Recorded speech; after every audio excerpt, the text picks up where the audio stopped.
నమస్తే, welcome to four sides TV. Bengaluru నగరంలో తాగునీటి సమస్యకు ఇంకా తెరపడలేదు. నీటి ఎద్దడి ఇంకా కొనసాగుతూనే ఉంది. తాగడానికి, స్నానాలకు కూడా నీళ్లు దొరకక అనేక మంది ఇబ్బందులు పడుతున్నారు. నీటి ట్యాంకర్ల వద్ద యుద్ధాలే జరుగుతున్నాయి.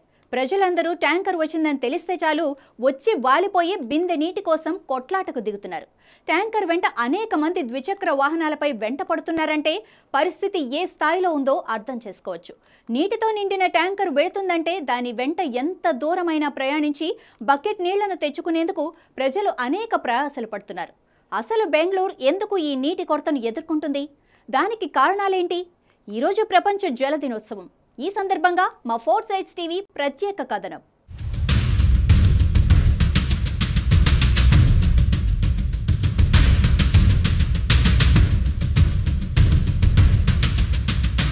మూడు దశాబ్దాలుగా ఎన్నడూ లేని నీటి ఎద్దడి బెంగళూరు నగరంలో నెలకొంది.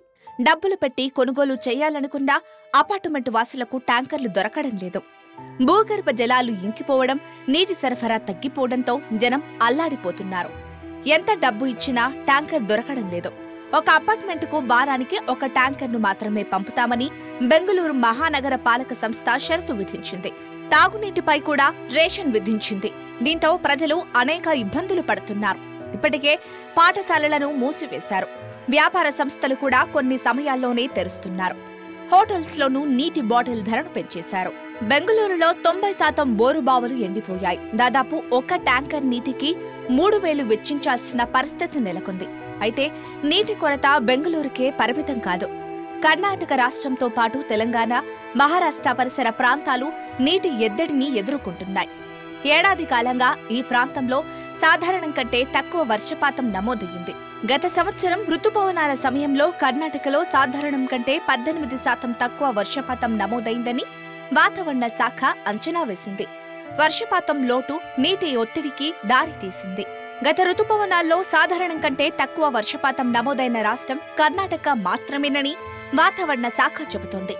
కేరళలో 34%, బీహార్, జార్ఖండ్, ఉత్తరప్రదేశ్లో 25% తక్కువ వర్షపాతం నమోదైనట్లు వాతావరణ శాఖ గణాంకాలు చెబుతున్నాయి. బెంగళూరు మహానగరం కింద భూమి రాతి పొరలతో ఏర్పడిందని జియోలాజికల్ నిపుణులు చెబుతున్నారు. వర్షపాతం తక్కువ నమోదైన సమయంలో ఇలాంటి నీటి ఎద్దడి ఇక్కట్లు తప్పవని అంటున్నారు. అయితే తక్కువ వర్షపాతం నమోదైన బీహార్, జార్ఖండ్, ఉత్తరప్రదేశ్ రాష్ట్రాలు ఈ స్థాయిలో నీటి సమస్యను ఎదుర్కోవడం లేదని, అధిక జనసాంద్రతే ఈ పరిస్థితికి కారణమని అంటున్నారు. ఇక కర్ణాటకలోని రిజర్వాయర్లు రోజురోజుకు అడుగంటిపోతున్నాయి. కర్ణాటక రిజర్వాయర్లలో ప్రస్తుతం పూర్తి సామర్థ్యంలో 26% మాత్రమే నీరు ఉందని సెంట్రల్ వాటర్ కమిషన్ నుండి వచ్చిన తాజా డేటా వెల్లడిస్తోంది. ఈ సమయానికి రిజర్వాయర్లలో ఉండాల్సిన నీటి సామర్థ్యం కంటే 10% తక్కువ నీటి నిలువలు ఉన్నట్లు సెంట్రల్ వాటర్ కమిషన్ తెలిపింది.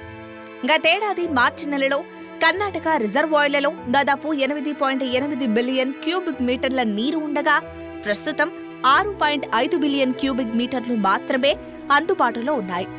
వేసవి సమీపిస్తుండటంతో బెంగళూరు వ్యాప్తంగా డిమాండ్ విపరీతంగా పెరుగుతోంది.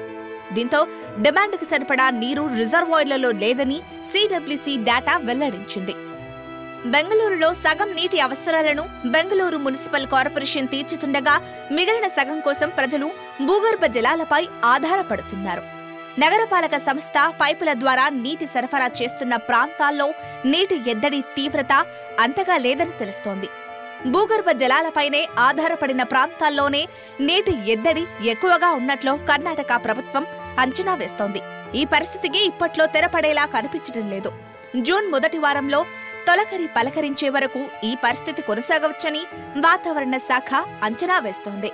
చెరువులు క్రమంగా కబ్జాలకు గురవుతుండటం కూడా బెంగళూరు నీటి ఎద్దడికి ప్రధాన కారణమని నిపుణులంటున్నారు. ప్రభుత్వ అనుమతులు లేకుండా ఇబ్బడి ముబ్బడిగా బోర్లు వేయడం వల్ల గ్రౌండ్ వాటర్ పడిపోయిందని చెబుతున్నారు. నీటి కష్టాలను అంచనా వేయడంలో ప్రభుత్వం విఫలమైందని, ముందుగా అంచనా వేసి చర్యలు తీసుకుంటే కొంతలో కొంత సమస్య తీవ్రతను తగ్గించే అవకాశం ఉండేదన్న విమర్శలు వెల్లువెత్తుతున్నాయి. బెంగళూరులో నీటి సమస్య రాష్ట్ర ఖజానాపై ప్రభావం చూపేలా కనిపిస్తోంది.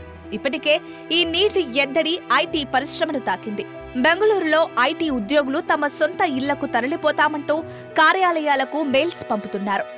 తమకు వర్క్ ఫ్రం హోం అవకాశం కల్పించాలని వారు సంస్థల్ని కోరుతున్నారు. ఇప్పటికే అనేక మంది తమ సొంత ప్రాంతాలకు వెళ్లి వర్క్ ఫ్రం హోం చేసుకుంటున్నారని తెలిసింది. బెంగళూరు ప్రాంతంలో ఉండే ఐటీ ఉద్యోగులు మాత్రం ఇబ్బంది పడుతున్నారు. ట్యాంకర్ల వద్ద నీటి కోసం కొట్లాటకు దిగలేక, నీళ్లు దొరకక సతమతమవుతున్నారు. ఈ పరిస్థితి ఇలాగే కొనసాగితే తమ పరిస్థితి కష్టమవుతుందని ఆందోళన చెందుతున్నారు. కొందరు ఉద్యోగులు తమ స్వస్థలం బెంగళూరు అయినప్పటికీ పొరుగున ఉన్న మైసూరు, హోసూరు ఇతర ప్రాంతాల్లో ఉండే బంధువుల ఇంటికి వెళుతున్నారంటే పరిస్థితి తీవ్రత అర్థమవుతుంది. మామూలు ఉద్యోగులు మాత్రం తాము ఎటూ వెళ్లలేక నీటి కోసం ఇబ్బందులు పడుతున్నారు. దేశీయ ఐటీ పరిశ్రమ అమెరికా, యూకే, యూరోప్, ఆస్ట్రేలియా వంటి పలు దేశాల మీద ఎక్కువగా ఆధారపడి ఉంటుంది. దీంతో రాజకీయ అస్థిరత, స్థానిక సంస్థలతో సంబంధం లేకుండా గడువులోగా ప్రాజెక్టులను పూర్తి చేయడం సాఫ్ట్వేర్ కంపెనీలకు తప్పనిసరి. ఈ నేపథ్యంలో బెంగళూరు ఐటీ పరిశ్రమ నీటి ఎద్దడిని ఎదుర్కొనేందుకు ప్రత్యామ్నాయ మార్గాలను అన్వేషించింది. తాత్కాలికంగా కొద్ది కాలం పాటు ఉద్యోగులను సొంతూళ్ల నుంచి పనిచేసే వీలు కల్పించడం, హైదరాబాద్, పూణే వంటి ఇతర నగరాల్లోని బ్రాంచ్ ఆఫీసులకు బదిలీ చేయడం వంటివి చేస్తున్నాయి. విధి నిర్వహణలో ఎదురయ్యే సందేహాలు, టాస్కులను నివృత్తి చేసేందుకు సాంకేతిక నిపుణులను జూమ్ వంటి ఆన్లైన్ మాధ్యమాల్లో అందుబాటులో ఉంచుతున్నాయి. అలాగే ఉద్యోగుల పనితీరుపై ఒత్తిడి ప్రభావం పడకుండా వారాంతాల్లో వర్చువల్ గా శిక్షణ, మీటింగ్లను సైతం నిర్వహిస్తున్నాయి. ప్రస్తుతం కర్ణాటకలో సుమారు 8,785 ఐటీఈఎస్ కంపెనీల్లో 18 లక్షల మంది ఉద్యోగులు పనిచేస్తున్నారు. వేగవంతమైన పట్టణీకరణ, జనాభా పెరుగుదల, అస్తవ్యస్తమైన పట్టణ ప్రణాళిక, లోటు వర్షపాతం, తలసరి నీటి వినియోగం పెరుగుదల వంటి కారణాలతో బెంగళూరులో నీటి సమస్య జటిలమైంది. నగరంలో రోజుకు తాగునీరు పరిశ్రమ అవసరాలకు 2,600 MLD నీరు అవసరముండగా ఇందులో 1,450 MLDలు కావేరీ నది నుంచి, 650 MLDలు బోరు బావుల నుంచి సమకూరుతుండగా 500 MLDల నీటి కొరత ఉందని ప్రభుత్వ గణాంకాలు చెబుతున్నాయి. గేటెడ్ కమ్యూనిటీలు, పెద్ద నివాస సముదాయాలతో పాటు ప్రభుత్వ, ప్రైవేటు పాఠశాలలు, అగ్నిమాపక కేంద్రాలు, హోటళ్లు, రెస్టారెంట్లు కూడా నీటి సమస్యను ఎదుర్కొంటున్నాయి. భారీ వర్షాలు కురిస్తే తప్ప నీటి ఎద్దడి నుంచి మహానగరం బయటపడే అవకాశం లేదని భూగర్భ జల నిపుణులు చెబుతున్నారు. ప్రభుత్వం ఎన్ని చర్యలు తీసుకున్నా నీరు దొరకకపోవడంతో వ్యాపారులు కూడా నష్టాలు చెవిచూడాల్సి వస్తోంది. ఒక్క నీటి చుక్క బెంగళూరు ఆర్థిక పరిస్థితిని దారుణంగా దెబ్బతీసిందన్న అంచనాలు వినపడుతున్నాయి.